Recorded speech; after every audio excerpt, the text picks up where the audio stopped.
Israel-Hamas war. Palestinian health minister says 39 babies at risk of death in Gaza's Al-Shifa hospital. Palestinian health minister Al-Shifa said that the Al-Shifa hospital in the Gaza Strip, which is the war-torn region's biggest hospital, is under threat as it lacks oxygen, electricity, and fuel. Addressing a press conference, Health Minister Al-Shifa said, "Last night Al-Shifa hospital was airstruck by, according to what they told us, white phosphorus, and as you might know that this is a type of weapon that is not permitted on an international level, and last night it was airstruck with phosphorus, the hospital of Al-Shifa." Al-Shifa said Israeli forces were threatening the hospital's medical staff to leave, as well as threatening to airstrike now and then. In a separate statement, the Palestinian health minister said that 39 babies were at risk in the hospital and one baby had died. On Saturday, Israel faced growing calls to protect civilians in Gaza as its war with Hamas intensified around hospitals where Palestinian civilians have been seeking refuge, a report by the news agency AFP said.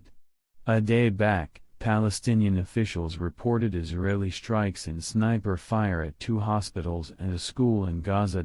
Since the beginning of the war on October 7, Israel has denied targeting hospitals in Gaza and has accused Hamas of using the medical facilities as command centers and hideouts. But this allegation has been denied by the Palestinian militant group. Earlier on Saturday, Doctors Without Borders said that it was extremely concerned about the safety of patients and medical staff at Al-Shifa. Over the last few hours, the attacks against Al-Shifa hospital have dramatically intensified, the agency said, adding that its staff at the hospital reported a catastrophic situation inside. Meanwhile, according to the United Nations, 20 of the total 36 hospitals in the Palestinian enclave were no longer functioning. Gaza's health system on its knees. WHO, the World Health Organization, WHO, has warned that the health care system in Gaza is on its knees and yet somehow is continuing to deliver life-saving care.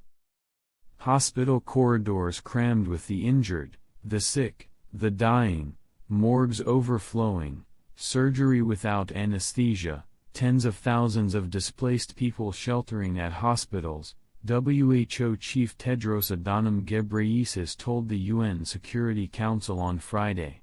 Tedros said there had been more than 250 attacks on health care, such as strikes on hospitals, clinics, ambulances and patients, in Gaza and the West Bank, and 25 such attacks in Israel since the war started. The best way to support those health workers and the people they serve is by giving them the tools they need to deliver that care, medicines, medical equipment and fuel for hospital generators, he said, calling for an increase in aid trickling in through the Rafah crossing with Egypt and repeating the UN's call for a ceasefire.